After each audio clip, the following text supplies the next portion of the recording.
Hello नमस्कार जय हिंद। जीतने वालों को मेरा सलाम और जीतेगा वही जो विश्वास करेगा। अटल सेतु बनकर तैयार हो गया है, उद्घाटन होने वाला है और समुद्र पर बना यह भारत का सबसे लंबा पुल होने वाला है। तो इससे संबंधित परीक्षा के अंदर क्या क्या तथ्य है, क्या क्या सवाल है जो पूछे जा सकते हैं, तो अटल सेतु से संबंधित परीक्षा उपयोगी महत्वपूर्ण तथ्यों को इस वीडियो लेक्चर के अंदर हम देखेंगे। प्रारंभ करें अटल सेतु से संबंधित महत्वपूर्ण तथ्यों को। तो सबसे पहली बात तो ये कि इस परीक्षा में सवाल आ जाए कि भारत का सबसे लंबा पुल कौन सा, तो अटल सेतु भारत का सबसे लंबा पुल हो गया फिलहाल। इससे पूर्व कौन सा था उसकी भी हम चर्चा करेंगे। साथ ही सबसे लंबा समुद्री पुल भी है। तो समुद्र पर समुद्री पुल, सबसे लंबे समुद्री पुल की बात आए तो भी अटल सेतु होगा और वैसे भी भारत का सबसे लंबा पुल ये होगा। ठीक है, लंबाई वगैरह की हम बात करें तो ये जो पुल है लगभग 28.8 किलोमीटर लंबा और 6 लेन वाला है। 6 लेन का है। किस लेन का?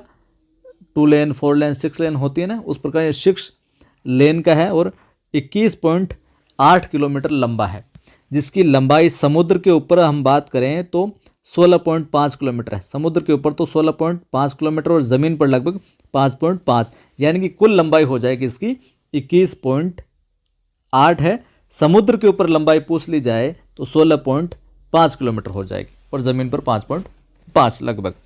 इस पुल का जो नाम है भारत के पूर्व प्रधानमंत्री कौन?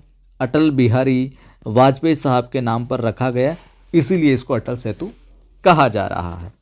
आगे देखिए, आगे क्या है जो फैक्ट पूछे जा सकते हैं। फैक्ट पूछा जा सकता है कहाँ से कहाँ तक है ये। तो ये पुल जो है मुंबई के सेवरी से शुरू होता है और रायगढ़ जिले के उरण तालुका में नाहवा शेवा पर है जो समाप्त हो जाता है। ठीक है, इस परियोजना और ये परियोजना किसकी वजह से, किसकी मदद से है जो बनी है? इस परियोजना को Japan international corporation agency JICA द्वारा वित्त पोषित किया गया है। जो शिंजो आबे थे, अनफॉर्चुनेटली उनको किसी अज्ञात शख्स ने गोली मारी थी बिना किसी वजह के, कोई वजह भी शिंजो आबे जापान वाले। तो उन्होंने इसको मोदी जी को कहा, यार आपके नवी मुंबई से यहाँ तक बड़ी दूरी है, तो अगर ऐसी कोई योजना पुल वगैरह बन जाए तो वहाँ पर डेवलपमेंट वगैरह भी अच्छा हो जाएगा और वहाँ के जो व्यक्ति है जो आना जाना करते हैं उनको ज़्यादा समय लगता है, घूम कर जाना पड़ता है, उनके लिए भी ये सुविधाजनक होगा। तो वित्त पोषित किसके द्वारा किया गया? जापान इंटरनेशनल कॉरपोरेशन एजेंसी के द्वारा, जो कुल परियोजना लागत का 80% हिस्सा कवर करती है, जबकि शेष हिस्सा राज्य और केंद्र सरकारों के बीच साझा किया जाता है। जो मैं पूर्व में बात कर रहा था कि इससे पूर्व वाली, तो इससे पहले असम में ब्रह्मपुत्र नदी पर डॉक्टर भूपेन हजारिका पुल भारत का सबसे लंबा पुल था इससे पहले, जो कि 9.1515 किलोमीटर लंबा नदी पुल था और अब हो गया अटल सेतु। ठीक है, एक और जानकारी देख लीजिए। इस पुल के अंदर विशेष एक तरीके से पद्धति अपनाई गई है। तो वाहनों को MTHL कंप्लीट, इस परियोजना की बात आए तो वो है मुंबई ट्रांस हार्बर लिंक। तो वाहनों को रोकने या फिर धीमा करने की ज़रूरत नहीं है। जैसे हम टोल नाके पे जाते हैं तो वाहनों को धीमा करना पड़ता है, रोकना पड़ता है, फिर टोल है जो कटता है। तो इस पद्धति में क्या होगा, वाहनों को रोकने या धीमा करने की आवश्यकता नहीं है। इसके बिना भी टोल एकत्र करने की जो ORT पद्धति अपनाने वाली देश की पहली परियोजना बन गई है।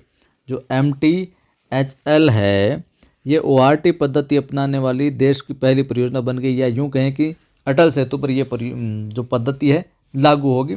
वाहन चलते रहेंगे, ऑटोमेटिकली है जो इस पद्धति के तहत है जो टोल है जो कलेक्ट है जो हो जाएगा। तो ये था अटल सेतु से संबंधित लेक्चर, परीक्षा में पूछे जा सकते हैं ये तमाम फैक्ट। प्ले स्टोर से आप नवसृजन क्लासेज अपनी एप्लीकेशन है वो इंस्टॉल कर सकते हैं।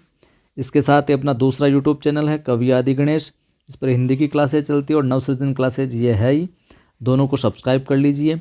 टेलीग्राम चैनल पर PDF मिल जाएगी आपको। तो कवि आदि गणेश हिंदी नाम से है एक टेलीग्राम चैनल, दूसरा है नवसृजन क्लासेज, 2 टेलीग्राम चैनल है। तो इन दोनों को भी ज्वाइन कर लीजिए, वहाँ पर PDF वगैरह महत्वपूर्ण जानकारी आपको देखने को मिलती रहेगी। जय हिंद, फिर मिलता।